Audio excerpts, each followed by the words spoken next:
You. Thank you.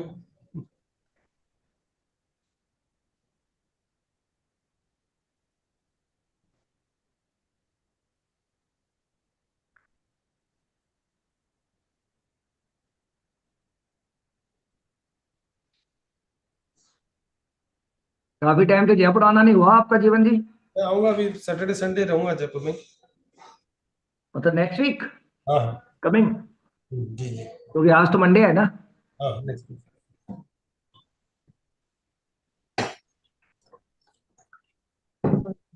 I know it. We can start now. We are live now. Please.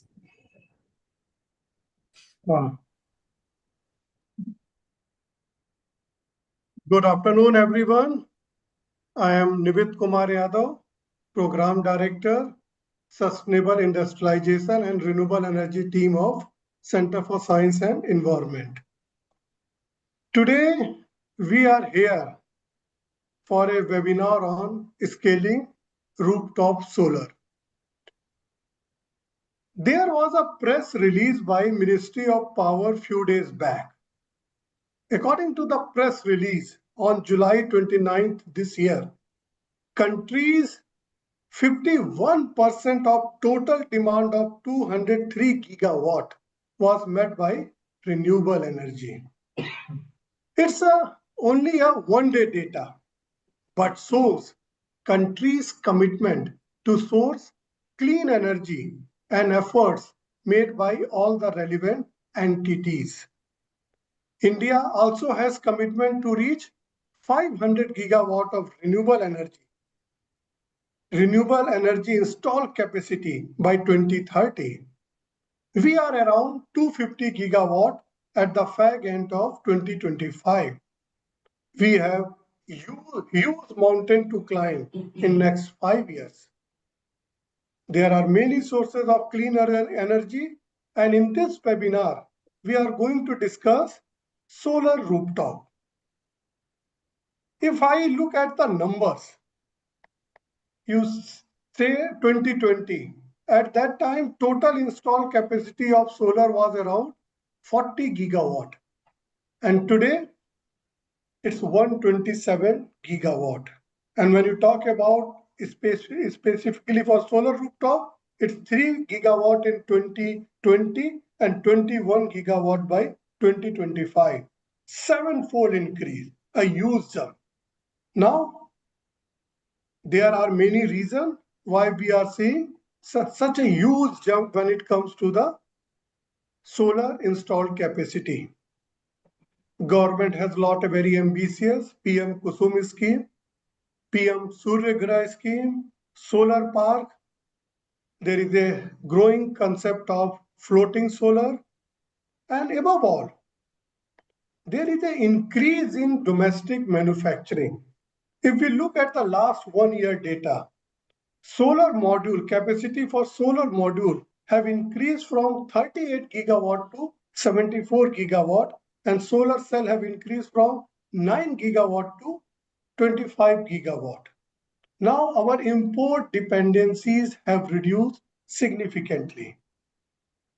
Lot of work, I think we need to compliment the relevant entities.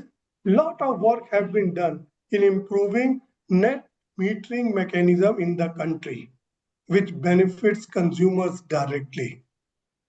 But this sector also faces a lot of constraint. Everybody talks about grid integration. There is also mindset of individual, or you may say awareness, when it comes to installing solar rooftop. There is also a space constraint with high-rise building. Though there is huge amount of subsidy, people are still skeptic about upfront cost. When it comes to the RESCO model, there is a serious issue of demand aggregation. And one of the important entities, vendors, they also have lot of apprehensions. If I also see when I read and when my colleagues come to me, lot of things are happening in the country with respect to regulatory ecosystem and metering mechanism. Recently, Kerala came out with a draft notification. And let me be very frank with you. We believe such kind of notification will install the growth of solar rooftop in the state of Kerala. My colleague Arvind has worked for last 6 months. He has a previous experience as well, but for last 6 months, he has worked especially to see how the RESCO model have worked successfully in the state of Madhya Pradesh and how such kind of ecosystem being created by draft notification which came in the state of Kerala can stall the growth of solar rooftop. So I would like to invite my colleague Arvind Poswal to first come and share his presentation. Arvind? Yes, sir. Thank you so much, Navid sir, for your kind words and for your guidance for this. Thank you, please. I'll just share my screen. Thank you to all panelists for joining, and thank you for your time, dear attendees as well.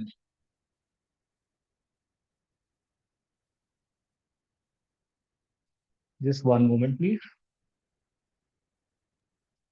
Please take your time.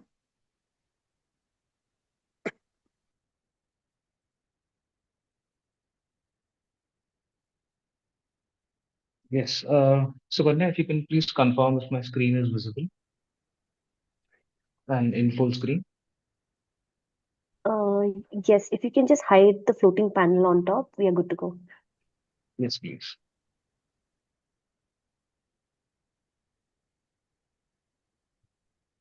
How about now?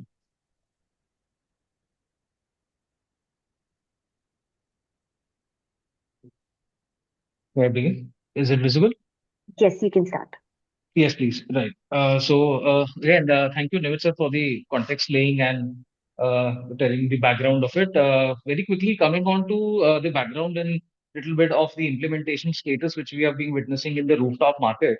Current installed capacity as of August 2025 is around 18.4 gigawatt, with CNI segment taking the lion's share at 3.3 gigawatt and residential closely following at 5.1. What we've witnessed is that the dominant share of business models has been capex models. Nearly, if you can say, around 80 to 85% of the models are capex models. Resco models have been losing their flavor from 2018 onwards, and 2014 was when Resco had picked up, wherein we had seen consistently rising from 6% towards almost 48-50% of installations in Resco in 2019. To as of 2024, we have less than 24%, and now I think even lesser. We have seen ambitious deployment targets for rooftop solar in 2022, which was around 40 gigawatt, and 2027, which we are anticipating for 1 crore households in the residential scheme. Overall, CFA has also been a very strong driving factor for residential consumers, the subsidy provisioning and savings from electricity costs for other users, typically the CNI segment.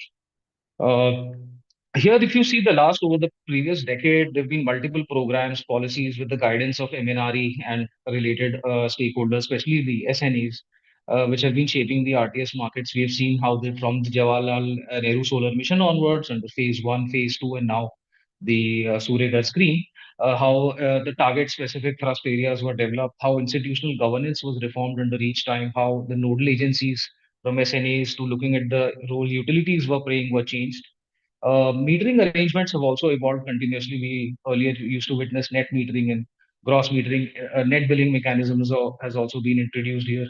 The approaches have, like I mentioned, very incentive driven. We have CFA, we have green open access, which has been opened for consumers after 2023 with load sizes above 100 kilowatt.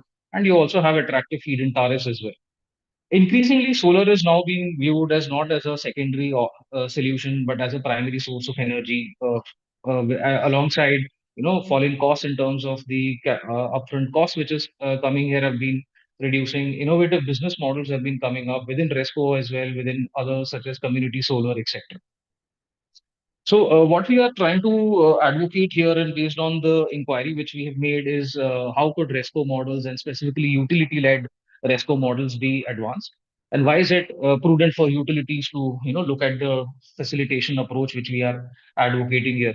If you see the rapid growth in installed RTS within the last 5 years itself, from 4.4 gigawatt in 21, we have projections going up to 30 gigawatt by 2027, which is the last 2 years, and the incoming 2 years are going to see very high growth here. The dynamics of electricity distribution itself are changing. Utilities are adjusting with the two-way power flow. Rising per capita demand is also increasing, especially in urban centers, peri-urban centers here. And on parallel, there is this loss of revenue generating customers, typically the CNI consumers or the high electricity consuming customers, which have been shifted towards rooftop solar. And it affects the limited abilities which discoms have to extract more revenue under the existing regulations.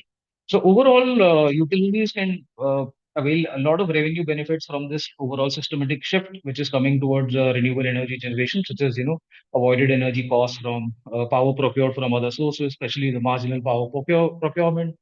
In meeting peak power demands, we are witnessing day demands, peak demands during the noon hours and then evening as well. The power procurement during those periods is quite high. There is a chance here with utilities can defer and manage these costs. Now, localizing of the transmission and distribution losses, which have been a camel's back here in the entire distribution sector here, we are looking at how the deferment of capital expenditures in network infrastructure could also be managed. Now, these things have been established. It has been established in other researches as well, and we are also advocating for it. I'll not dwell more time into how these particular losses or the arrangements which is coming on the capital expenditures is working. We are assuming that this is working well for utilities here. Okay. So what we tried to do on this is we did a very wide consultation on the working of the RESCO model. We spoke to a lot of project developers based on different categories and sizes. We spoke to people from state and renewable development agencies. We spoke to people from discoms, utilities, and other partners in order to understand a thematic inquiry as to typically why is the declining share of RESCO going on? Has the impact of schemes affected it? How is the tariff structure and the market perception around these moving? What's the scope in RESCO and OPEX-based business models, both within existing models which are there for various consumer categories, and also which could be newer emerging models which could develop, and these could be applicable for rural areas and urban areas, peri-urban, and then as per segments as well as to industrial segments or institutional segments. And what are the current operational and financial aspects which is hindering adoption here, typically demand aggregation related aspects which we had realized. So the three most challenging issues, implementation issues, which were very recurrent based on several conversations which we mapped based on that score, were demand aggregation, payment security mechanism, and applicability of a unique business model. So demand aggregation is typically you are collating information on several smaller projects, which is dictating your overall business viability, because RESCO business models typically make sense for higher capacity installations, typically around 80 kilowatt and above. Also, data availability on factors of aggregation, which is overall annual energy consumption, rooftop space, sanctioned load, etc. These are details which a developer entity faces very uh, much difficulties in terms of securing. Once the project is secured, in case the demand aggregation is being solved, is that you have a payment security mechanism which is not very robust. Since the business is very cash flow dependent, contracts are not being enforced. The developers do not have a grievance redressal forum within which they were able to contact and get their dues done, and applicability of a unique business model. Now, all of the business models that are currently there and or could be projected are based on certain uniqueness. For example, an educational institute might look for savings because of its daytime overall load, compared to a hospital which might look for energy savings net because it operates 24 hours that way. So these are the three things which come, and based on it, we've looked at the probably the India's most successful model, which the Madhya Pradesh Urja Vikas Nigam Limited has executed. in their RESCO-based models, where they have done a certain kind of a grouping based on demand aggregation. So what they did is typically they took educational institutions, medical colleges, central government institutions, etc. Instead of a capacity-based bidding, which generally happens now in the tenders, they did a site-specific detailing here, wherein the information asymmetry which is there with the developers in terms of the rooftop size, the geolocation, the electricity usage patterns, etc., were readily available. So overall, the transaction costs greatly reduced. They achieved good cost economics in terms of the per kilowatt tariffs which were advised. Again, that was because of the site specificity of those tenders. Every institution within a specific capacity was able to match the size of their project based on their consumption patterns. Its presence of authority, MPUNL as a utility or as a facilitator here ensured, that payment mechanism was underway. There was certain CFA subsidy also being provided here. In terms of operations and maintenance, since the revenue of the developer is directly tied to the overall functioning of RTS, they had maintained it in a very good manner. And the overall grievance redressal and facilitation which was provided by MP Vinay greatly helped in achieving these particular tariffs. So the tariffs which we have studied from the MPO model, the lowest probably is rupees 1.38 per kilowatt hour. Highest goes around 2.7, not much variation there.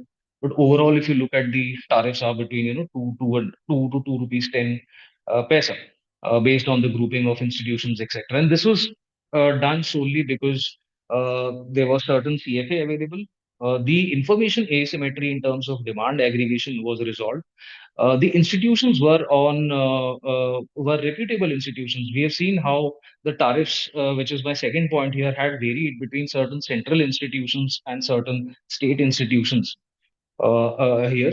So that credibility of that particular consumer, for example, say I am Indore, which was able to realize the lowest tariff, was quite high as compared to say a police station in a district in Madhya Pradesh, which did not see as benefiting tariff. So therefore, we can assume that the profile of the consumer definitely plays a very strong role in terms of realizing a business model.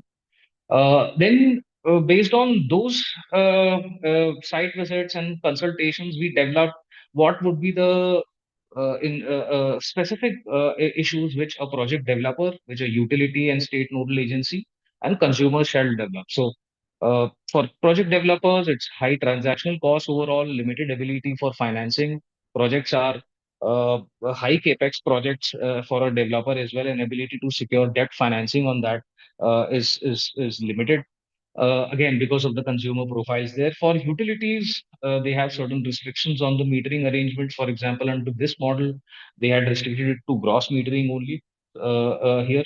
And there's an additional administrative cost and manpower costs also which get involved. For consumers, we've witnessed that overall there is very little awareness about RESCO-based models.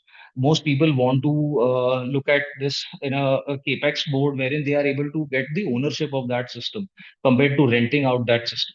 And existing residential low tariffs have also been a very dominant factor which have prevented large scale migration this time.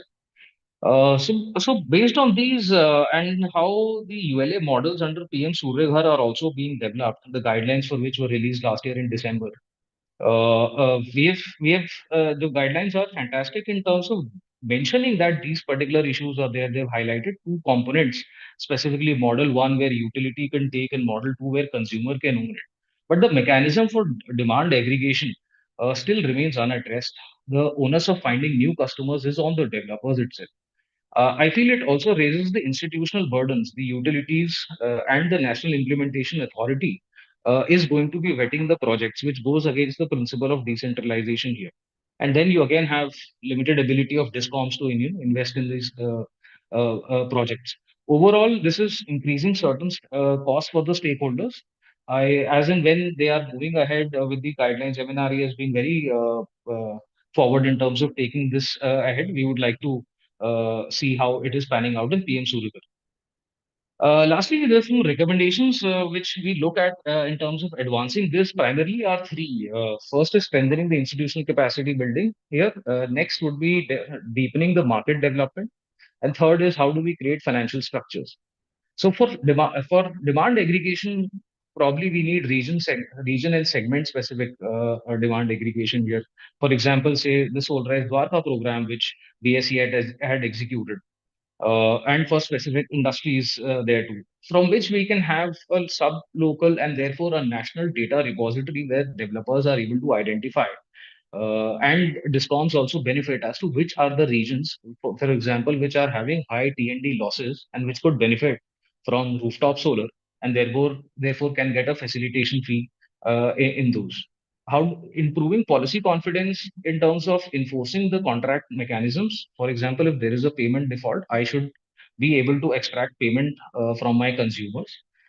If there is certain standardization of services and deployment models, the overall transaction costs are reduced.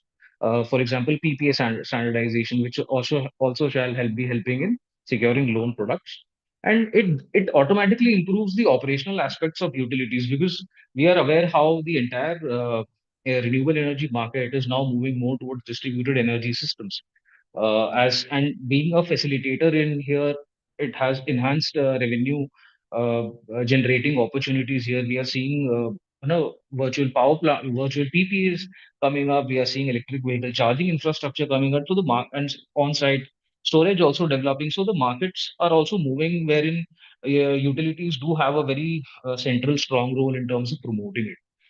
For market development, deepening market development here, wherein advisory support services and investments could be done, is how group housing societies, special economic zones, and industrial and PSU segments could be wholly taken under a utility-led desk mode. For example, if there's a tech park which is operating in Noida or Gurgaon or Bangalore, can we solarize that particular tech park here?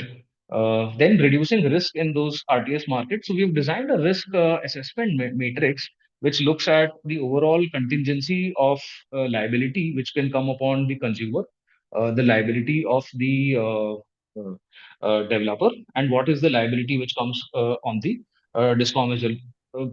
For example, in this, one of the Arvind, things which I yes sir. please, 15 minutes is gone. Yes, sir. Yes, sir. I'll just take 1 minute, sir, and I'll close this, sir. Lastly, is how do we create financial structures which is able to, increase the credit extension for this system? Can we have a developer rating system here? Some credit for innovative business models such as carports, etc., which could come and standardization of loan products and documentation for these. For shortage of time, I'm going a little fast. Please read the report as well, as the slides shall also be shared. I'll quickly come to another interesting work which we have just finished. We are still looking at is how these particular regulations are impacting the rooftop solar, specifically in the state of Kerala, which has been a front runner in terms of RTS integration. We've seen, and overall, if you see the level of penetration of solar is highest in Kerala at 81% as compared to total. That means Kerala is dominantly being led by rooftop solar only and has established programs there. So now new regulations have been announced at that place where the size in net metering has been reduced drastically. It goes to 1 megawatt, which was earlier 1 megawatt. It is now being for 3 kilowatt for all users. Net billing has been introduced for users up to 500 kilowatt and gross metering for up to 3 megawatt. Besides that, the time of day pricing, which was exempt for residential consumers up until now, has also been included, both retrospectively applicable for existing and new customers as well. And then feed-in tariffs, which are coming, are being determined based on SECI determined tenders, which from 2.10 to 3.48, which were earlier slightly in the higher ranges here as well. Besides that, there is a introduction of grid support charges as well at rupees 1. So therefore, these are highlighting that typically a consumer who is installing solar, firstly the feed-in tariff is low. You are already reducing your benefits from the size of the net meter, and then you are also putting a 1 rupee charge on the reverse power flow as well. So therefore, you are reducing the overall quantum of savings, which were earlier at 3 rupees, 3.5 rupees per unit, to now around 1 rupee. Okay. Something which we have found is that the net export tariff for solar comes around 2.5 during solar hours, 1.33 in peak hours, and 1.9 during non-peak hours. So therefore, it leads to overall 350 to 650 per month increase for residential consumers, and significantly higher, around from 16,300 for 10 kilowatt systems to 32,700 for higher loads, and so on and so forth. Assuming that the cost for a 500 kilowatt system, which earlier was benefiting in net metering, is suddenly now transferred to net billing mechanism, the cost would be very high here. Besides that, they are also increasing the hinting at consumers to move towards on-site storage to take the benefits. Currently, on-site storage for consumers has not been a very established model in India. We are hoping to see it develop further, but at the moment it is rather distortionary. So therefore, we want to take this agenda as to how do metering arrangements and their leveling provisions can align with the larger RTS development in the regulations which are coming here. Any alternate existing market mechanisms which can integrate storage? Should it be utility-led storage, which we are witnessing right now, or should you have more of behind-the-meter consumer storage? And how do you remove this kind of a mistrust and transparency between the regulators, the developers, and the consumers as to provide a progressive architecture on this? This is the discussion we'd be looking forward to it. Thank you so much for your time, please. Thank you. Thank you very much, Arvind. Yes. Arvind has raised two very important things. If we really want to bring success to this solar rooftop ecosystem, we should learn from MP model. But also his second research on Kerala draft notification tells us we have to be a little bit more innovative while designing a regulatory ecosystem, because whatever analysis Arvind has done, it shows benefit to the consumer will reduce. Now, is this what Kerala wants? And this is what we are going to discuss in today's webinar. But before I move ahead, I want to share this report. Sukanya has already shared the link on the chat box. Arvind has prepared this report based upon the large number of surveys he has done to MP, Chandigarh, UP, as well as Kerala. The title of this report is Unpacking Implementation Challenges in Rooftop Solar in India. It is available on CSE's website free of cost. Now, let me come to our first panelist, Sri Jeevan Kumar Jethani ji, Scientist Staff, Ministry of New and Renewable Energy, Government of India. He has been associated with power and renewable energy sector for around 30 years.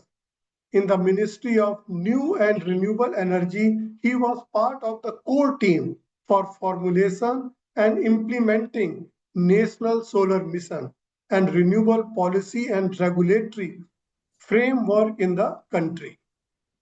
Jethani ji, my first question to you.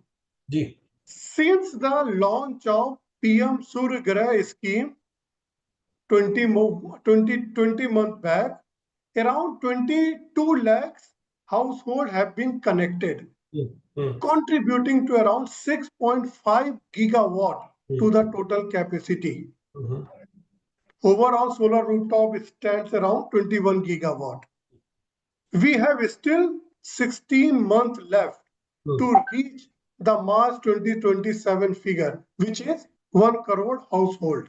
Do you think with this rate of achievement, let me again frame it, do you think the rate of achievement can be accelerated in the upcoming month? And how can the adoption be further enhanced across different consumer groups, including the residential? Sure. So first of all, thanks for inviting me in this webinar, and thanks to Arvind for excellent presentation. He has made all the points which was also in my mind during my course of journey for the rooftop. So thank you, Arvind.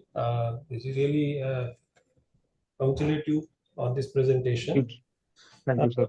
Of course, the PM Suryagar that when it was launched in February 24, the pace of installation of rooftop was very slow, and slowly it has gained the momentum. And now we are getting reports that on an average every day 10,000 installation are happening in the country, which were earlier just few hundreds. Then it reached to thousands, now it is 10,000. And with the sanction which we have given for under the EULA model, I will also mention some shortcomings in the EULA model. I will come back to on these shortcomings which Arvind has mentioned in his presentation definitely. So in EULA model already we have sanctioned around 12 lakh of the installations, which we understand that they will be undertaken by the respective states or discoms very soon, and these numbers will give a quantum jump in the installation. Also, we are getting number of requests from the other states under the EULA model. Rajasthan is coming out with the number of say 27 lakh, the EULA model. Similar are the other states who are coming with the higher numbers. But presently we are restricting them to some limits, because we also want the all numbers should not be under EULA, but should be left out to the on the market mode.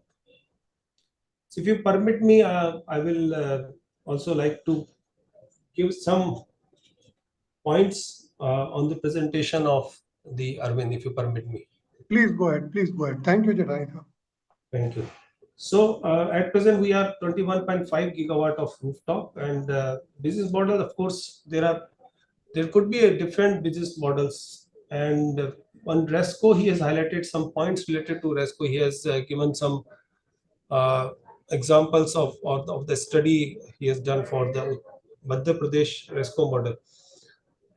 I think that was for last 5 years back, when we were having an incentive scheme. We were giving 25% as an incentive from central government, and 20% was an incentive from the state of Madhya Pradesh itself.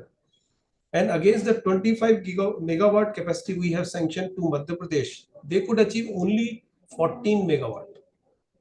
Even though there was 45% as incentive available, still the tariff was discounted as low as 1.38. Still 25 megawatt could not be achieved, only 14 megawatt could be achieved. What are the reasons? So that have to be analyzed. We have also done some analysis on that.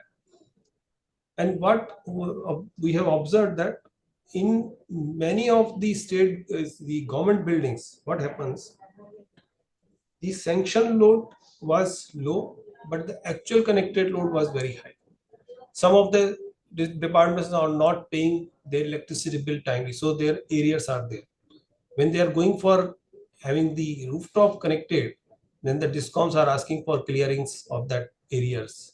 They are asking for your connected load has to be increased.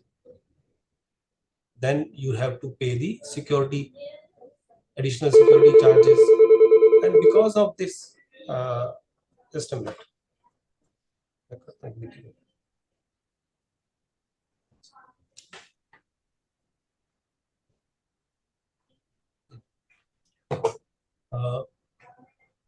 So these were some of the points. Because of this, the rooftop could not be achieved for the full capacity, even though the tariff discount was very low. Also, some of the buildings said, no, we are going to have expansion.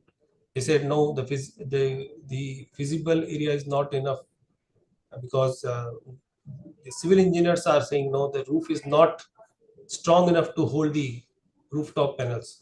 Like these are some of the points. On ULA side, he mentioned about that there is no demand aggregation mechanism, but no, that is not the case. In most of the case, the ULA model, the state governments are coming forward for their consumers which are low paying, which are rather free, getting free electricity. Just giving you example, in case of Andhra Pradesh, they want to install the 1 kilowatt or 2 kilowatt panels on the SCST consumers where they are giving the free electricity. So they target, and that is good also, because he has also mentioned about the Kerala. So with the installation of more and more rooftop, their discoms are facing the heat. Their high-paying consumers are going out, and not only that, but also these consumers are feeding power when they are not using it. So in most of the residential consumers, it happens that they are not consuming power during daytime. They are feeding power during the daytime, and then getting back that power during the evening or peak hours. So that is the tariff differential. Who will bear the tariff differential? So during daytime, if in the exchange you are getting power at 2 rupees, during peak hours you are getting power from the exchange at 6 rupees or so. So apart from the losing their high-paying consumers, that tariff differential is also a burden to them. So that is why the Kerala, where most of the consumption is from the residential sector, 75% of consumers in Kerala are from the residential side, and 50% of their consumption, electricity consumption, is in residential sector. In such a case, the DISCOM will find difficult to manage their revenues. And similar is the case in case of Maharashtra. And I'm of the view why you need the subsidy for high-paying consumers. There is a need to rationalize the subsidy, because now you can provide the subsidy for the energy storage devices. Arvind also mentioned the same thing in his presentation, that now we have to think on the energy storage. So the government should provide subsidy to those consumers, those who are low-paying consumers. As I mentioned, that free electricity is going, or there are consumers with low electricity tariff, or the consumers which are having say high TND losses in rural area, not getting the reliable electricity. Putting rooftop for that consumer will be beneficial to the distribution companies. That is one. And coming back to the RESCO model, we can have the business model like that. Instead of 25 years, we can have a model like when we say what is your present electricity tariff, the RESCO will get the rate equal to the present electricity tariff, and he has to bid for the time period within which he is going to hand over or transfer the assets to the building owner. That could be another model. What happens? The loan is given to the RESCO or developer for a period of 10 years or so. So I think if he is getting his money back within 10 years, and then with all the profit or whatever it is, and then he can invest in some other asset, that will be more beneficial. I will stop here. I think there are other panelists, so I will come back whenever you want me to again. Okay, thank you. Thank you, Jatani sir. You have raised certain interesting point and something which needs to be discussed. I agree. Somehow I agree with your idea on why subsidies should be given for high-paying customers. But where we are struggling is who are high-paying. Is 3 kilowatt, 5 kilowatt, 10 kilowatt, or 1 megawatt? I will come back to you. But thank you very much for your deep insight. I will come to Dr. Gopal Sarangi. Gopal Sarangi ji is Associate Professor and Head of Department, Terry School of Advanced Studies. He has more than 24 years of research and consulting experience. His primary domain of research covers energy market and regulation, green finance, related financing issues such as climate financing, sustainable development financing, carbon market, industrial decarbonization. Gopalji, in what ways can the current regulatory landscape be adjusted to better support diverse business model and consumer group? How can we encourage this balance? When I I am more tilted toward the RESCO model, which Arvind has discussed. Gopalji. Thank you. Thank you so much, Nibitji, for this invite. I really like the presentation made by Arvind, very comprehensive and also rightfully pointed out by Jethaniji, all these points, very, very relevant. So I'll just quickly, because there are so many panelists, just quickly throw some light on the kind of RTS that is getting evolved. I think one of the problems, already Jivanji has indirectly pointed this out, is basically the fact that you have the issue lies in the net metering, gross metering, and net billing. And that actually creates differentiation. And that also segments the market. I don't really want to get into the details how it is being done. And that is creating, at least I can highlight 2 or 3 important points, which are, one is that that also creates differences in terms of the power getting exported, right, and being imported, and in different rates, depending on whether you are going for net metering or net billing or gross metering. That is one.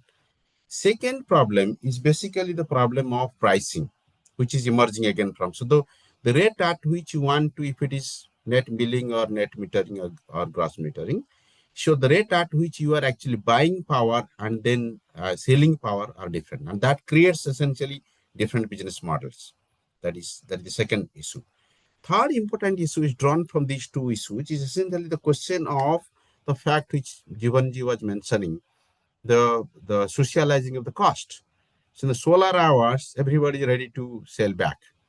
And during the evening power, you get, and so the power that you sell in the daytime is not actually the power that you import from the grid in the evening time. And that even the I think I was looking at the Kerala model, there have been some efforts to kind of bring in this TOD tariff, TOU tariff and all that. But I think that also complicates the whole matter. And then you bring in, Nibiji also pointed out that whether it is logical to think now that the high-paying consumers would be excluded in getting the subsidy, right? Or they should not be part of it, because that is the kind of direction that Kerala government is giving. This is the first part of the story. Second part of the story is basically, because that's one part of the story. The other part is basically the telescopic tariff structure, right? So this paying back and getting back from the grid would be depending on what rate, which slab you are in, because you are mostly targeting the residential consumers, right? So you have a telescopic kind of slab. So poor consumers will give certain amount of as tariff, and then beyond that, there are certain amounts. It keeps on increasing, either a progressive or regressive manner. So I think that also creates one, what you call, kind of complications going ahead. So my understanding is that it is also important for us to talk about RESCO model, right? As rightly pointed out by, it all depends on the ecosystem. On the one hand, you have different tariff structure depending on whether it's net metering or net billing or gross metering. On the other hand, when you are talking about investment models, let's for example, Arvind has extensively spoken about demand aggregation. Now, how do you aggregate demand? Who is going to do that? That can be done at a virtual level, and who is going to, because discounts are if they're doing it at that level, then so demand aggregation question also relates to the question of all these, your gross metering, net billing, and telescopic tariff structure. They have to be considered as a whole and part of the whole system. And without that, we cannot really think of a system which is more sustainable going ahead. It will be more disruptive, even though we talk of DRE systems are better. They can be, given the kind of land deprivation and all that, larger discussions. I don't want to get into those discussions. But the point is that when you talk about demand aggregation, how do you cluster them? And that will be more of looking at a bottom-up system. Otherwise, as you rightly said, the demand pattern of the, let's say, educational systems will be very different than hospitals. Demand pattern, we have seen that in Orissa. I did some study in Orissa. So let's, for example, if you have a particular kind of cluster, industrial small and medium scale industrial clusters, the demand pattern would be different, right? So, and then how do you club them? Who is going to do that? At what rate? And then all these, your payment securities issues and all these will emerge. So these are the questions you need to deal with. And these are the questions which are to be dealt at a very bottom level. You cannot have and then if you're not looking at that, you also, Arvindji pointed this out, that if you're doing it at an institutional level, then what is the point? Then what is the point of getting the beauty of the decentralized energy systems? So you have to deal at a decentralized level. even though it makes much more complicated, we have to very clear what exactly is to be done. Because for each of these, you talk of, there have been, I think, studies done by other organizations talking about different net metering, net billing, gross metering, and different kind of impacts on the discounts. And this is time now to think more about this. When a loud thinking is required to really come up with something which is more what you call in a direction sustainable, and it can really meet the targeted goals. So I'll stop here, Nibitji, and come back again whenever we have more discussions. Thank you. Thank you. Thank you for sharing the interesting insight. I think now I will come to Mridulji. Mridulji is Associate Director, Renewable Energy, CRISIL Bridge to India. He specializes in analyzing and providing solution design for power demand forecasting, procurement, dispatch scheduling, and trade optimization. I will continue, Mridulji, from where Gopalji has stopped. I mean, something on metering and billing mechanism. Like, I want to understand from you, how can metering arrangement balance consumer benefit with DISCOM financial health? What viable alternative to the current feed-in tariff framework should be promoted? Mridulji. Sure. Thank you, Nivit. So with respect to grid connectivity options, Arvind mentioned in MP there was gross metering offered to institutional consumers. So at Bridge to India, now CRISIL, we have been working on the rooftop market for many years now. To our understanding, gross metering makes absolutely no business sense or commercial sense for consumers. You are simply turning into a generator, selling power from your rooftop system at a very low price, whereas the other connectivity options like net metering and net billing offer you much attractive commercial benefits. Another reason, so we have been talking about residential consumers. I would like to discuss about the corporate consumers as well. In gross metering, you are selling power at a very low tariff. The commercials do not make sense. The renewable energy attributes associated with that power are also being transferred to the distribution company. Increasingly, corporate consumers are looking at increasing their renewable power consumption, RE penetration, due to internal pressures as well as internal ambitions as well as external pressures. Many companies are asking their suppliers to reduce their carbon emissions, increase RE generation. So RE consumption, sorry. So ownership of renewable energy attributes associated with that solar power generated is also very critical. Unfortunately, we have been discussing about the regulatory aspects as well. Unfortunately, in almost all of the states, no matter what connectivity arrangement you go for, be it net metering, net billing, or gross metering, unfortunately, the consumer does not have ownership of the renewable energy attributes. Even if the consumer makes an investment in the project, so whether it is capex or opex model, the renewable energy attributes will remain with the distribution company.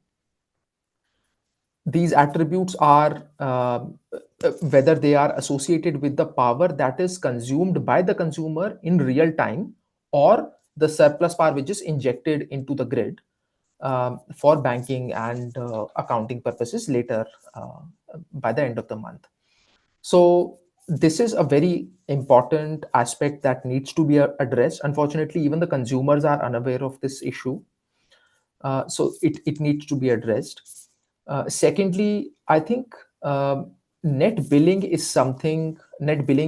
arrangement is something that is a much more balanced approach, specifically when it comes to corporate consumers. It benefits them if they are able to consume the electricity in real time, and it also benefits the distribution company uh, because they are not losing as much revenue as they would be losing in the net metering arrangement. Corporate consumers also are subject to time of day tariffs. So they will be the first ones, or they at least have an incentive as compared to residential consumers. They have an incentive to consume the solar power in real time. So I think residential consumers are getting subsidies. There is a lot of work being done for residential consumers, but I think the volume growth may continue to come from corporate consumers. There are little to no states that offer incentives. Actually, incentives are not even required for corporate consumers in most of the states. But I think one or 2 points related to uh, accessibility to net billing arrangement and ownership of RE attributes, and some leeway on the maximum system size that they can install.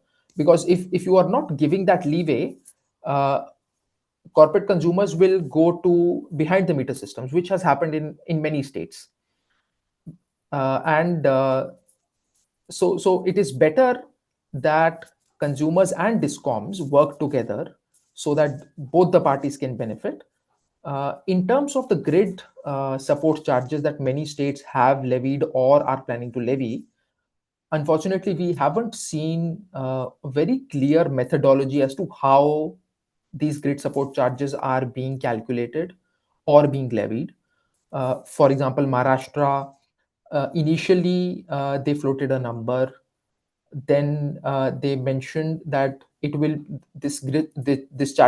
these charges will be implemented once the total capacity reaches 2 gigawatt. It was suddenly arbitrarily increased to 5 gigawatt without giving any justification or any transparent methodology. These changes significantly impact the attractiveness of the market to developers, to installers, and I think state regulators should be aware of such regulatory and policy flux, because it can be very detrimental to the market overall. I'll pause here. Thank you, Mridulji. This is what I wanted to discuss today in today's webinar. Arvind and Jethani Saab, do you have any quick comment? Hani sir can go So, first. definitely, the rooftop solar has to be promoted in the country, but we have to take care of all the stakeholders. Okay. Only the distribution company who is most affected. And as I mentioned, that now we have to think of managing the solar power that has been injected into the grid during solar hours, and the banking or other aspects of this power. So maybe we can think of energy storage, how we can develop energy storage, how we can incentivize energy storage. So one is the making the constraints, like the Kerala regulation, the draft regulation are putting constraints that okay, you can't have the net metering above 3 kilowatt, or you want to have it, you have to put 30% of the as energy storage. So these are the one thing to promote the energy storage. Another thing is giving the incentives. So from central government side, I think we can provide subsidy for energy storage, particularly for the high paying consumers. When I'm saying high paying consumers, it means those who are paying 5 rupees and above, because for those consumers, putting rooftop solar is viable even without the subsidy. The only thing is we have to give them facility of soft financing or low cost financing that is available at 6%. So if that is available with that kind of financing and the tariff of 5 rupees or more, the installation of rooftop is otherwise viable for such consumers even without the subsidy. So maybe we can think of providing some incentives to such consumers when they are putting rooftop for installing energy storage. Thank you. Arvind? Thank you, Jitani sir. Yes, sir. So very quickly, absolutely agreed. Mridul sir, Jitani sir, great points. On net billing specifically, I think discoms, given their central role, shall continue to be mindful as to provide net metering or not. And net billing is a balanced way to move towards these as well. In terms of Jitani sir's idea on behind the meter storage, I think it should be promoted for higher consumers as well, and those consumers within, say, the middle ranges between 3 to 5 kilowatt as well, who can look at these. I also feel that if there is a provisioning of subsidy which may lead to higher purchase of these systems, it may also have a positive effect on the PLI scheme, which we are thinking to have a domestic manufacturing facility as well. Because I see a more long-term horizon here of distributed systems, and storage is key. We want to, as we have done in the module and cell capacities as well, we want to also have that going. So I think this is what I would also think on these. Thank you, please. One more quick point from my side, if you permit. Okay, Jitani ji. Thank you. So under our ULA model, or the states are coming forward for installing a small rooftop, say 1 kilowatt, 2 kilowatt, and number of consumers. In my personal opinion, I am of the view that if you are putting a 1 kilowatt rooftop free of cost to the rural consumers or the other consumers, without putting any condition on the performance of the systems, or suppose if there is any such conditions, but what after 5 years? So there is no condition on the how much they will generate, they mandatory generate. In such a case, it may happen at a later stage, these assets may be non-performing, and the free subsidy is given to such a installation, say 70,000 or 80,000 per kilowatt, that they may go waste. What I would suggest rather that we can have a model kind of virtual net metering where the community solar, instead of putting a single kilowatt rooftop, a community solar, by aggregating the demand, say maybe there are 50 consumers, you can aggregate the 50 consumers, 50 kilowatt can be installed at one place on a community basis. Plus point is, one, economy of scale. Second point is these plants can be installed on a RESCO mode. Third point is they will generate better.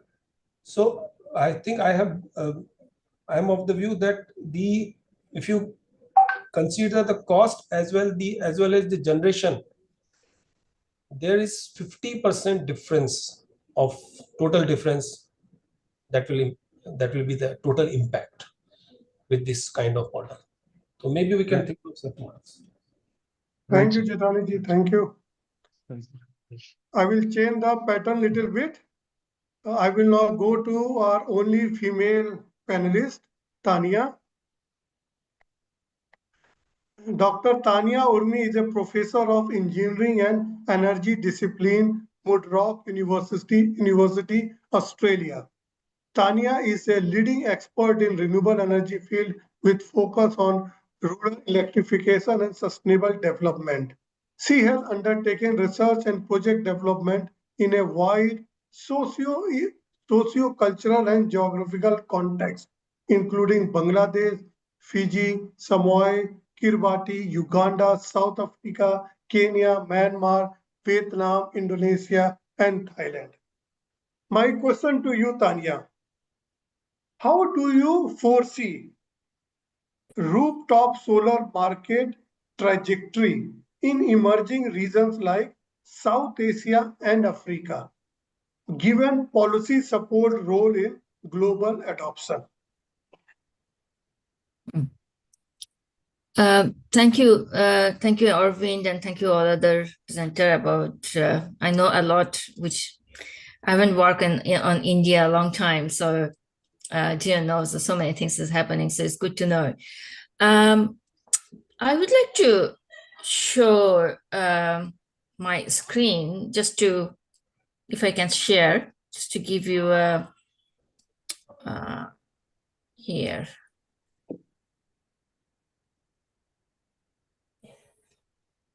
Can you see my screen just for the time being? It's opening. Yeah, we can see.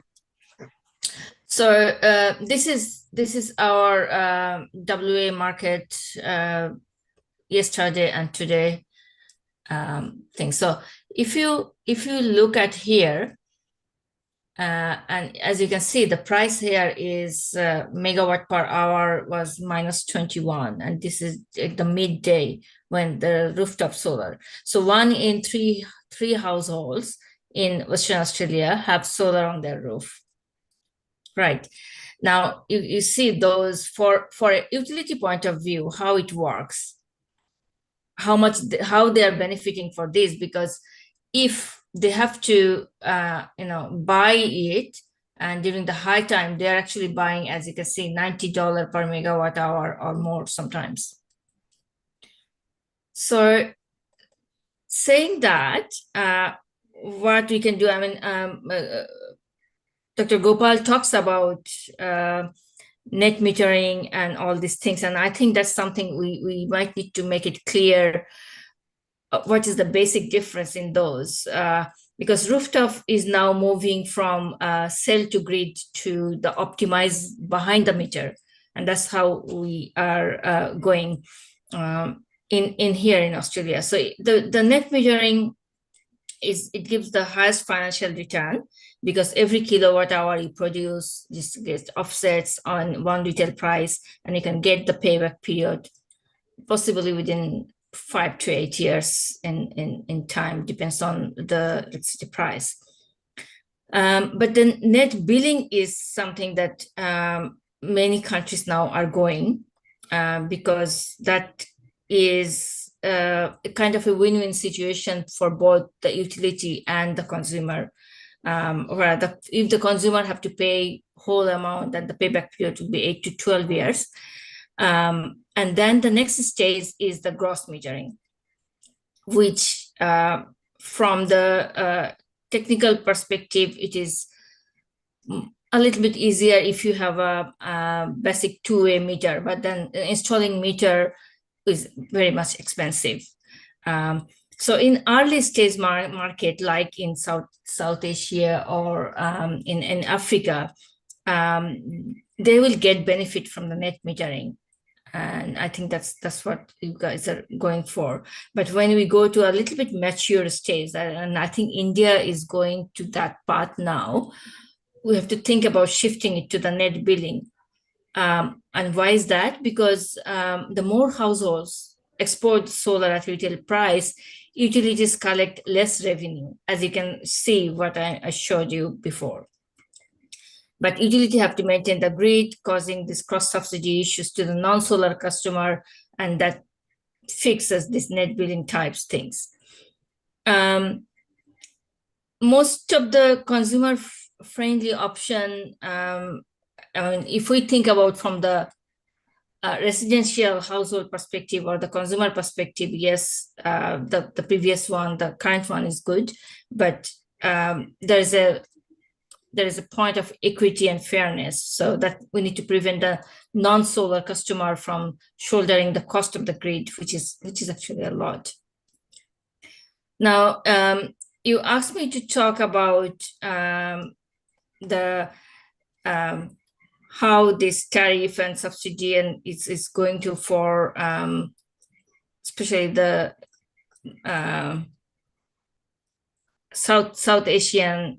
Southeast Asian, Africa's point of view, right?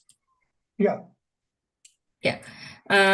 So what happening in the RESCO model in many countries, this is they tried the different types of RESCO modeling was trying, the fee for service model was tried in those areas. The problem was in finance is one of the biggest problem in most of the project, but also the revenue recovery and the OPEX risk, which I think Mr.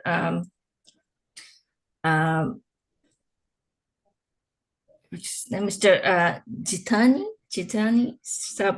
he mentioned that. Yeah.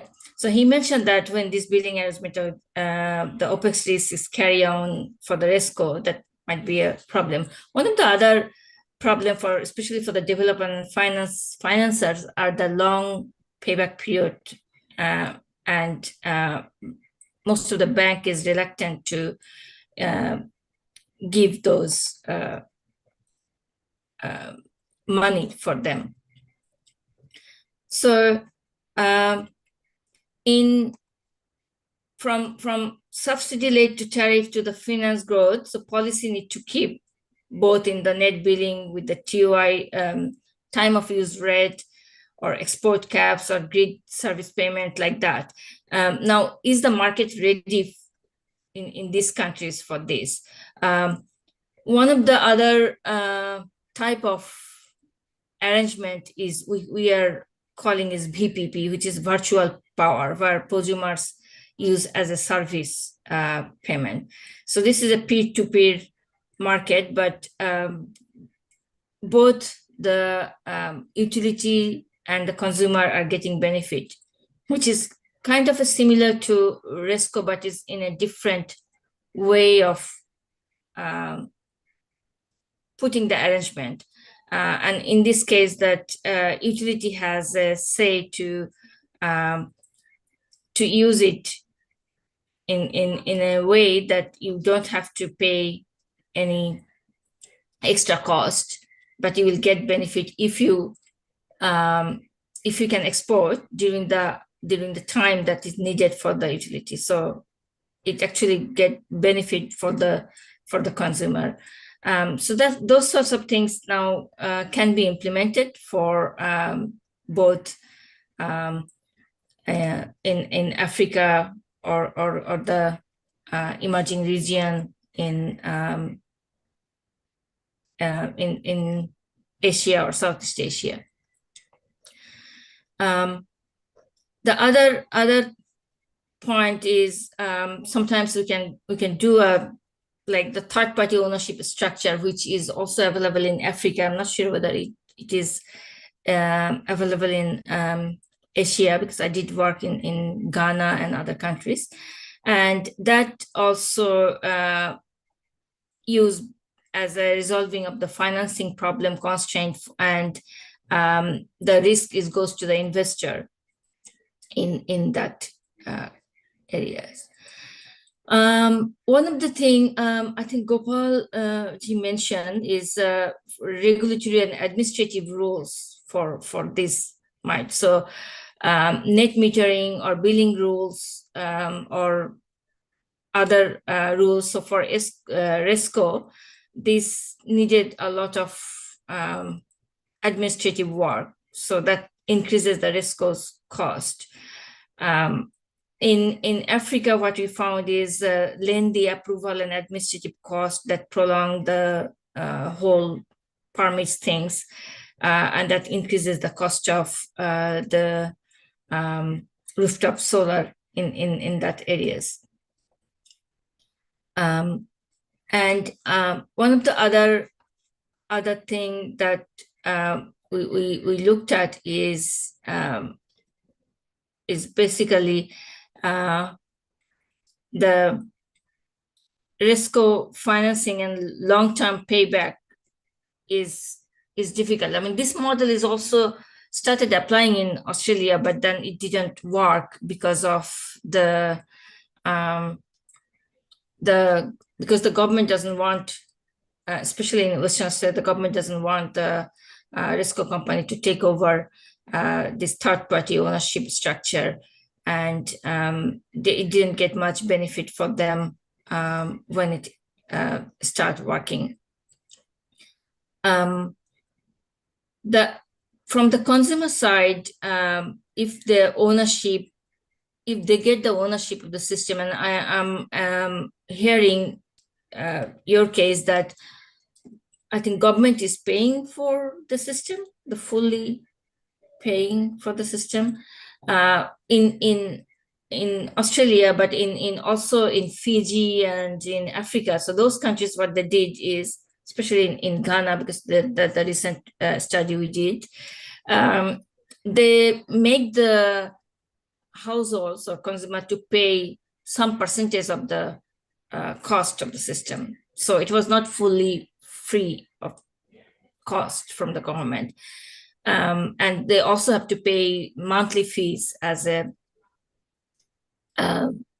so that monthly fees, some goes to the government, the initial cost like capex, but other also goes to the opex cost, because every 5 to 10 years you have to change the batteries and all those things. So maybe that sometimes can work, because if you give everything free, experience says that it doesn't work.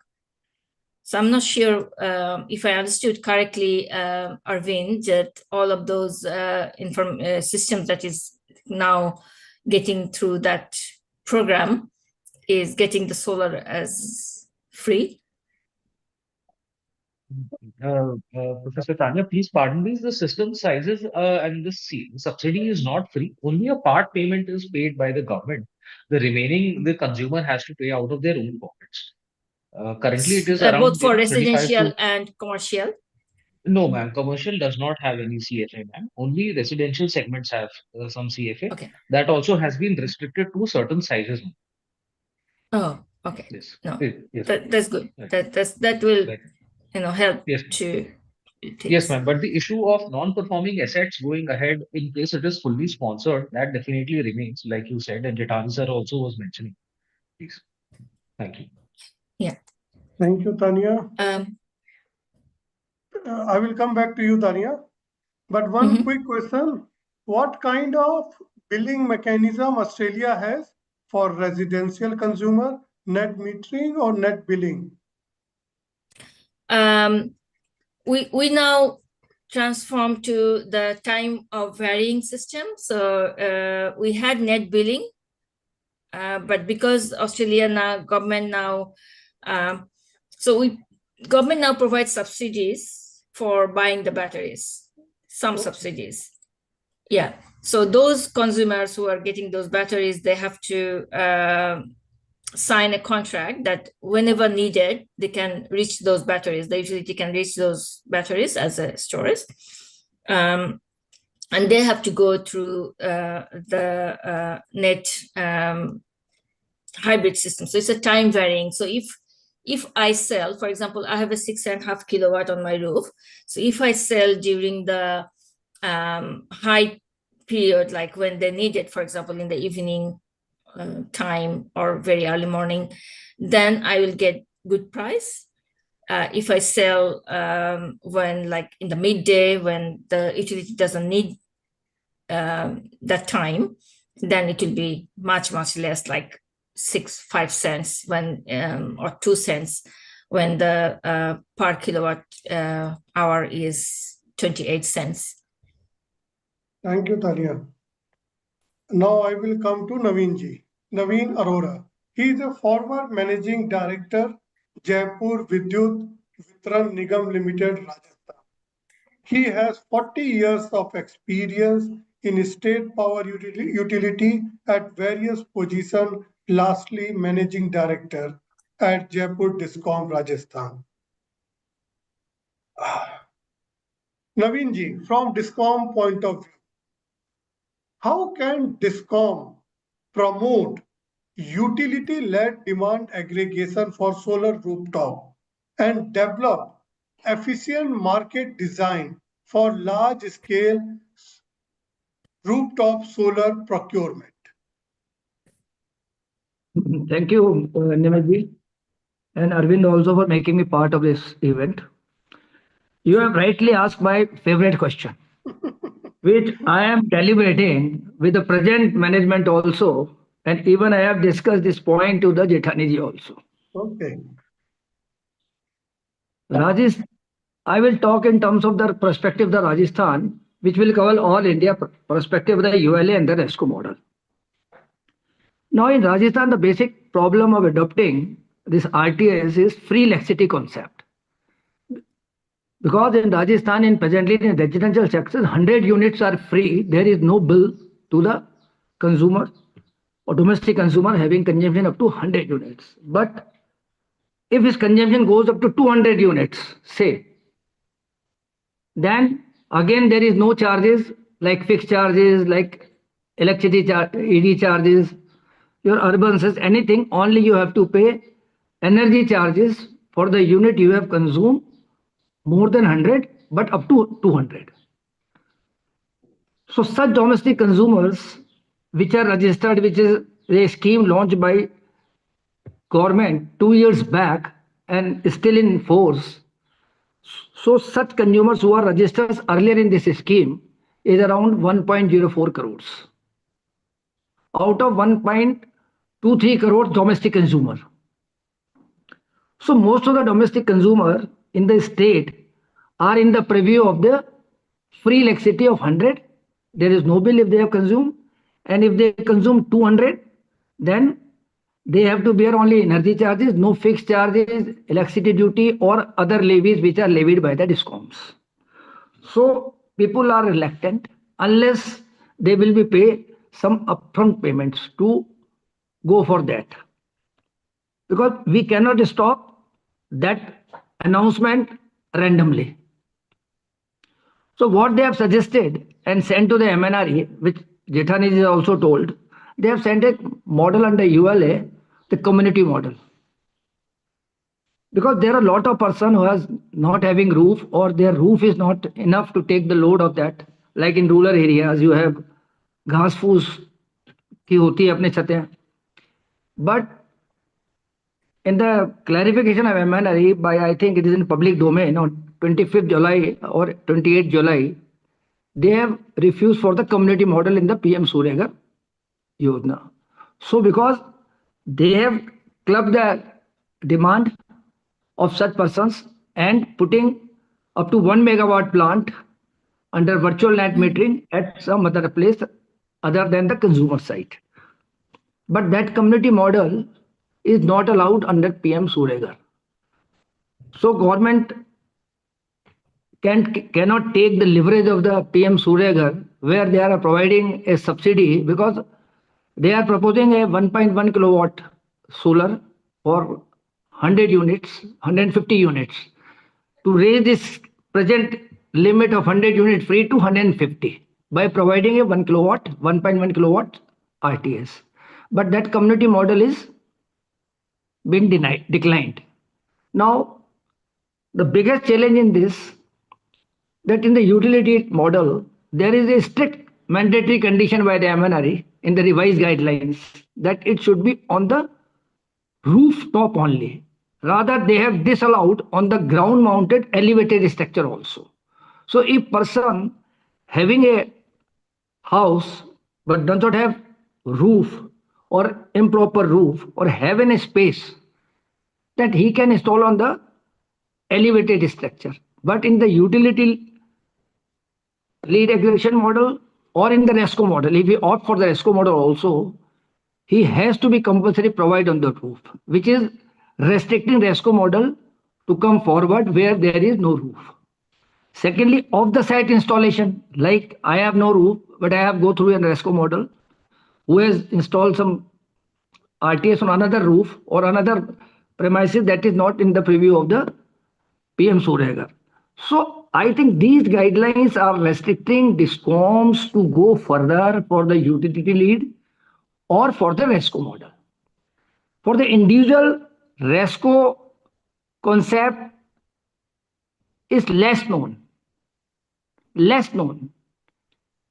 You can have a survey of domestic consumer that whether you heard this type of model, they will say no.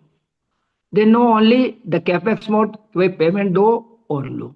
So this rider, this Just Jethani told that in his view, not as an MRI view, he told, in my opinion, as a Jethani personal feeling, this community model should be allowed. Because like so many people now lives in the high-rise building, they have no roof rights, where they will go?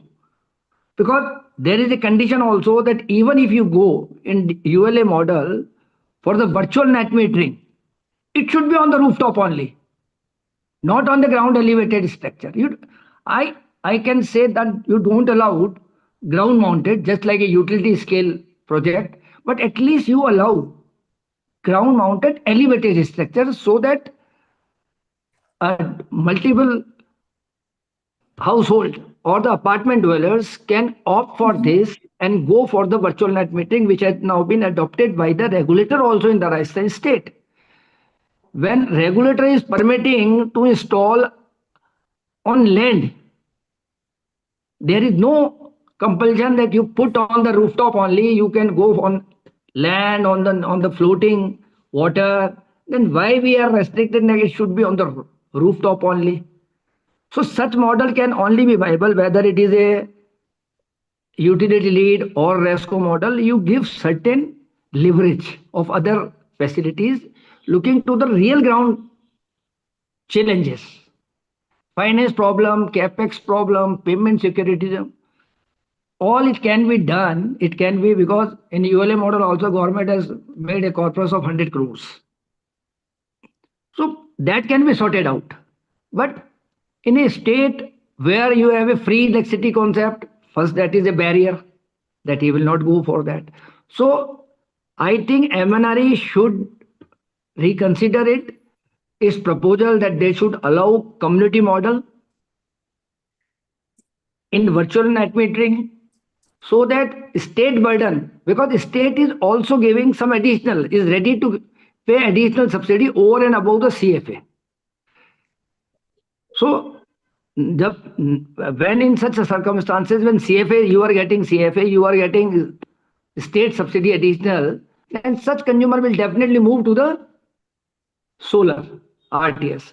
But that is the need of the hour, that community model and offsite installation should be covered in PM Suryaghar.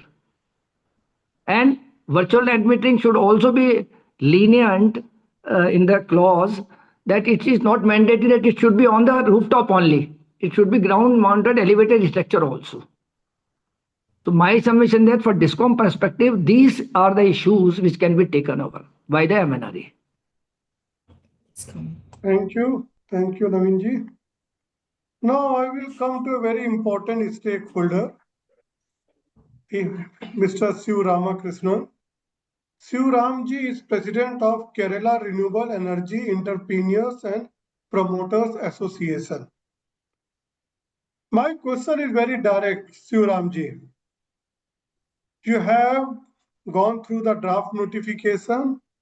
I want to ask you, what are the potential implications of KSERC new draft regulation limiting metering option across consumer categories? First of all, thank you, CSC, and my greetings to all participants and panelists. Thank you for inviting me. I think I will begin the discussion, begin answering your question with the potential implication of the draft regulation, which has come at the last day of May 2025, early this year. Before notification of draft regulation, Kerala used to pump around 25 to 30 megawatt additional electricity per month. So that was the going rate at which our installers used to complete the rooftop solar and I mean the rooftop segment as a whole, not restricted to domestic. So after notification, today it stands less than 10 megawatt per month. So, you can imagine the extent of damage these regulatory barriers have already done. even before the people are apprehensive, nobody is coming forward to invest money, leave alone the domestic consumers, the industries or the commercial entities, they are also not coming forward. As far as Kerala is concerned, we are aligning with the national goals. We are also having our own targets and aims on adoption of renewable energy. We propose to have 3,000 megawatt as an interim target by 2027, and by 2027 we hope to have 10,000 megawatt. That is what we require considering the accelerated business growth scenario.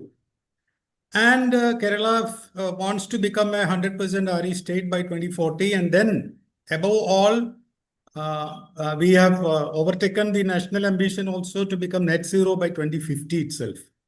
So given the extent of the responsibility in energy transition, these kind of regulatory barriers are going to be certainly a great amount of deterrent in the green energy adoption. Currently we have around 28,000 to 30,000 million units per annum. And we expect that to go up to around 50 to 55,000 million units per annum by 2030. This primarily is due to the necessity of electric vehicle mobility charging. Kerala is one of the fastest growing EV mobility sector in the country. So this requires green energy. You need to have green energy to run a green vehicle, if in stricter terms. So considering that load also coming, it requires 55,000 megawatt. And the big question remains, with these kind of regulations are going to stop further growth in the sector. This is one aspect. Second is the RPO trajectory of the state, DISCOM. It's only a monopoly. There is only one DISCOM and others are only sub-licensees. So 99.5% of the consumers belongs to one single entity. It is a bundled utility and they have an obligation to have 50%. This is, remember, this is above the national target. In the national level, it is only 48%, but we have agreed, the state regulator has already given the verdict of 50% of RE content by 2030. Now, with this kind of barriers, we may not reach. See, look, our Kerala electricity ecosystem is basically dependent on the hydropower, which we have. And currently, we have only around 30% of our energy requirements coming from the hydro system. So the balance are right now pooled from the national grid or through the power purchase agreements with other IPPs. Now,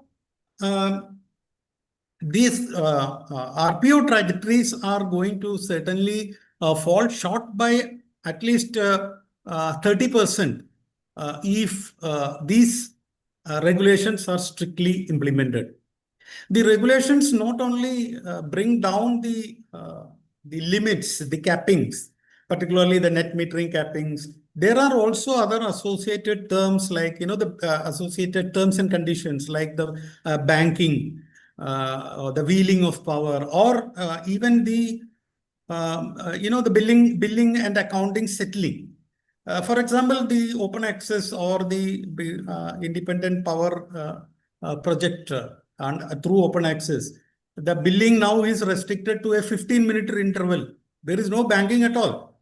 So who will come forward now? It is going to be a great setback for the Kerala renewable energy as a whole. Now, DISCOM will be forced to buy green energy from the open market or the day-ahead market, green day-ahead markets at higher prices. Naturally, the burden of this extra price is going to be borne by the other non-solar consumers, right? So a general tariff hike is in the offing. The people of Kerala, including the prosumers and the entire stakeholder community, has gone to the civil court It has gone to the High Court of Kerala and now up to the Supreme Court of India. And there is now, I think all of you are aware, there is a verdict now that, okay, the public hearing has to be there, but the amicus curiae is already appointed. So to look into those problems highlighted in the appeal. So definitely to all the segments, not only the residential segment, I would say the industry is also affected because the Kerala State Industrial Policy of 2023 focuses on one important aspect, that is to make our MSMEs, the 1.6 lakh strong MSMEs in our state, to be strong enough and competitive enough in the global and the national level. So this is going to take a back foot because the cross subsidies are still further going to go up, and there is no permissions to free generation of electricity through RE or banking or wheeling. On top of everything, the cost of storage is also going to come on the shoulders of these consumers. So now, I will rush fastly because I know there is a time constraint. But with all the barriers, there are some silver lines also in this regulation. I would admit that. There are new business models introduced. The regulator has clearly said that we are open to introduce business models like the virtual net metering, group net metering, peer-to-peer trading, captive power plant. There are new supportive regulations for captive power plant, virtual power plant. And there is a new concept of behind the meter also being introduced. That is 100% of connected load or demand can be met through the behind the meter concept. But you need to have your own storage. And then vehicle to grid. So these are the new business models. Around 9 to 10 business models are introduced. Without detailed terms, of course, the regulator said you can file your terms, we will study and we will approve it. Let us believe the regulator and they will fulfill those promises. Because other business models doesn't look to take off in Kerala, particularly the RISCO model, that is the OPEX model, is absolute failure in Kerala. Very few projects has kicked off. If you take any example, the OPEX project, which may over the passage of time, maybe 10 or 12 years, the value of remuneration being paid for the energy will be absolutely rock bottom. And probably not even to meet the overheads and running expenses of the solar plant itself. So it is not going to take, RESCO is not going to take. So we are in need of other business models, particularly the vehicular electric vehicle explosion is being awaited in our state. So we have to have other business models in place. And also in waiting is green hydrogen. Kerala is also a focused state for green hydrogen. Innovation cluster is coming up in Kochi. So we need a lot of green energy. Fortunately, we have 60 plus reservoirs in our state. We are a water rich state.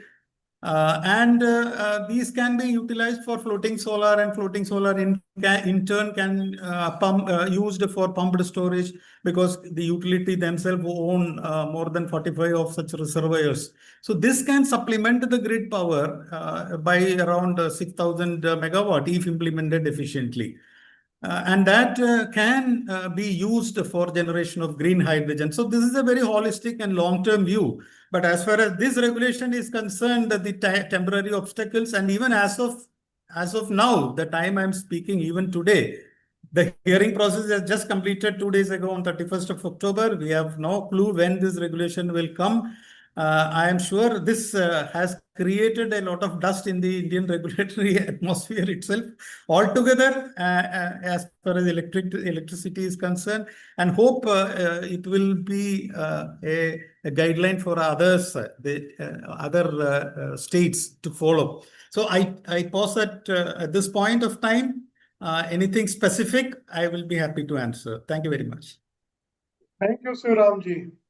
I completely agree with what you have shared. Definitely, if the draft, first of all, I want to say these regulations have got large number of new terms which consumer may not be aware of. And most importantly, you said lot of business model have been mentioned in the report, but detailing is missing. I would kindly allow me to add when you said that the consumer is not aware.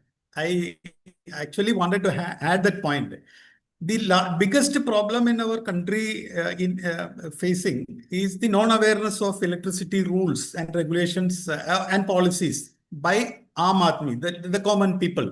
Correct. So what is quickly required is consumer education on energy sector. We don't read and we only study the formulas and theory in our colleges. We don't learn, try to attempt to learn the policy and law regulations associated with. So consumer education is very important. Consumer is passive in India, I would say. And this passiveness is creating an advantage for the discoms, and they are taking fullest advantage of that. And I would even suggest one more, since Jitani Saab is already there on the line. The Ministry of Power the government of India has recently notified the amendment to the Electricity Act, which also says that the discoms now should share the infrastructure. So slowly the other players will come, and the shares has to be offloaded to the other interested stakeholders. I would say, please make the prosumers as your shareholders. That will make the discom more efficient, more productive, and that will show results in the Indian electricity ecosystem. Thank you, sir. Thank you. Arvind, do you want to say something? Hi, sir. Thank you, sir. Thank you, Sivaram Krishnan, sir. That was very detailed, sir, on these. All the points which you have mentioned, couldn't agree more on it.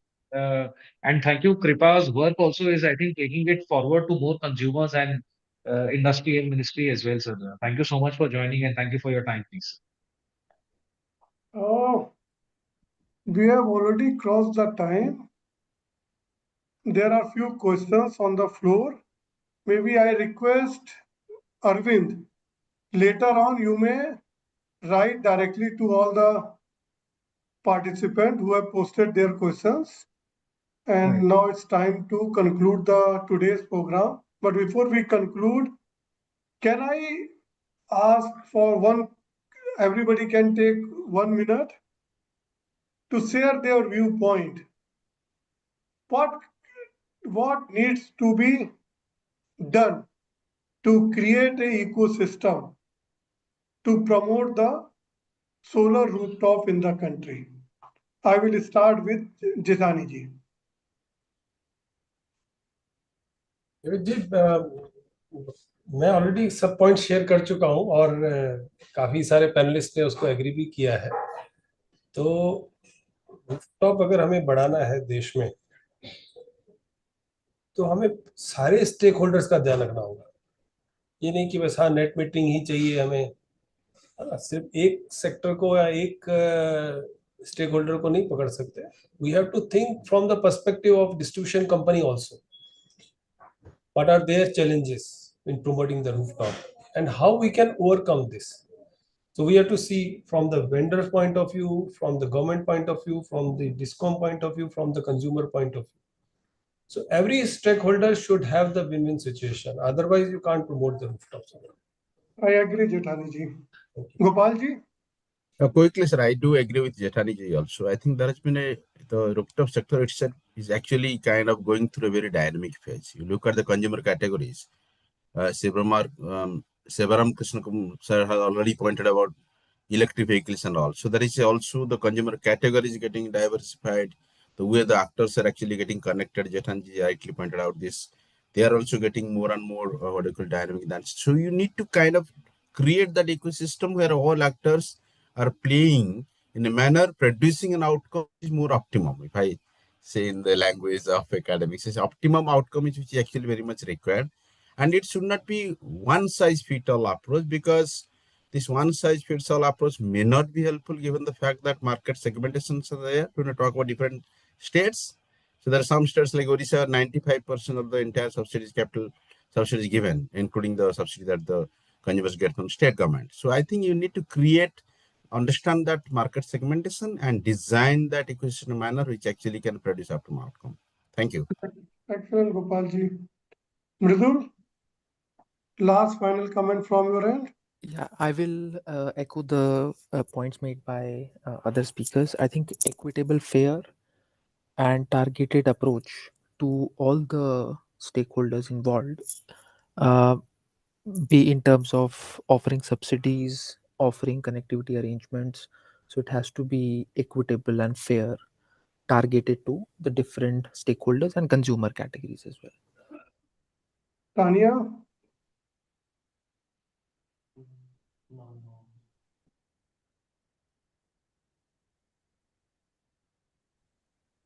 Hello? last final comment from your end, Tanya. Yeah. I think when regulators decided between this mechanism, they actually looked at three criteria. One is the economic viability for consumers, equity and fairness, and system sustainability. And I fully agreed with Mr. Jindal that it's needed to be think about in a holistic way, that it's not only the households or the consumer, it's also the utility point of view, it's also the government. So if we looked at in that way how to decide the tariff or feed-in tariff, that is the way to go. For example, I mean, we can learn from obviously the what in Germany or in Australia is doing, but it also need to make sure that we looked at the demographic of each country, especially in India, and then decide how to go and make the consumer as a prosumer will be something that you can think of. Naveenji, मेरा सिर्फ इसमें I have only one point to say that when the solar power is universe, it is all over, and the same power is being utilized every part of the India in the global. Then in the India we should have a uniform regulation for the net metering, net billing, and everything, good point. so that there should not be any disparity. Then Rajasthan makes some other regulation. Excellent. On the same power, Kerala will make another power. Then rate should be differently as per the geography, but the procedurally there should be the uniformity across the nation, I think. That's my final view, sir. Thank you. Arvind, I have enough content already gathered here, sir. Today, I think decades of experience before me have spoken, sir. I would rest here. Thank you. Sivramji, any quick Yeah, final? we need a very strong institutional mechanism to drive this rooftop solar, because because of lack of that, probably the growth is sluggish. You look at the other side, SECI is doing wonderful job, and because of that, in 12, 13 years of its existence, SECI has proven that it's a winning organization. We lack that in the domestic, particularly domestic, generally rooftop sector. I think we need an institution exclusively for that. Before I conclude, I would like to invite my colleague Vineet. He is Program Manager, Renewable Energy Team of CSC. Vineet, please conclude today's webinar.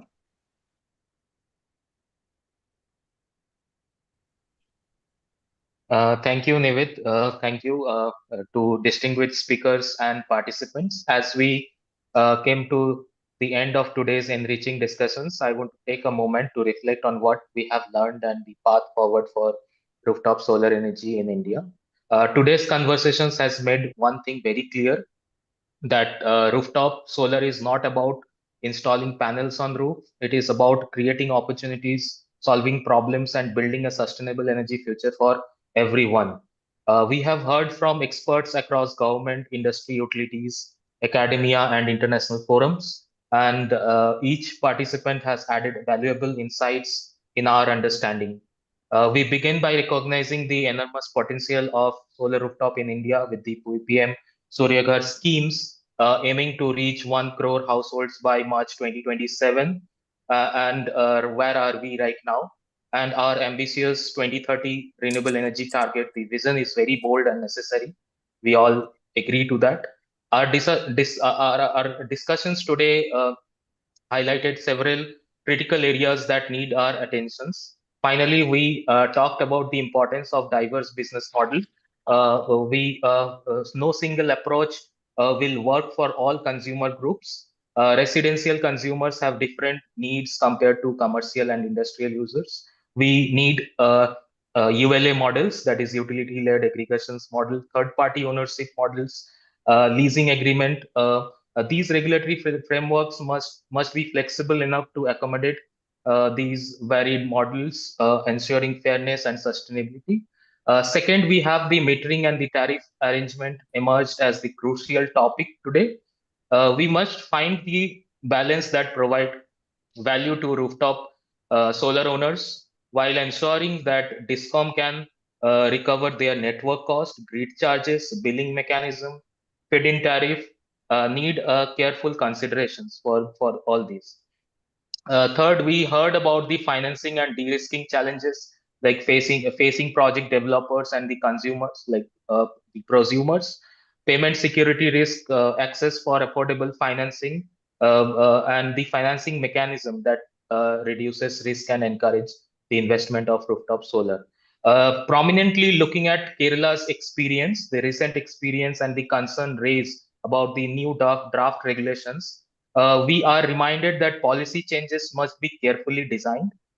They should promote self-sufficiency in electricity consumptions while protecting consumer interest across all the categories. Continuous dialogue between regulator, utilities, consumers, and developer is essential. As we move forward, let us remember that rooftop solar is a collective responsibility. Government agency must provide clear policies and streamline process. Regulator need to create enabling frameworks that balance multiple interests. DISCOM should embrace their role as a facilitator of energy transitions. Developers and entrepreneurs must innovate and deliver quality solutions. And the consumers need to be informed and empowered to make the right choices. The questions that raised today across the discussions will continue to guide our work in the coming months. Encourage all of you to get to stay engaged and connected. We will give a due reply with all the questions that we received. Due to shortage of time, we couldn't answer all the individual questions. Let me thank all our distinguished speakers and sharing their knowledge and insight.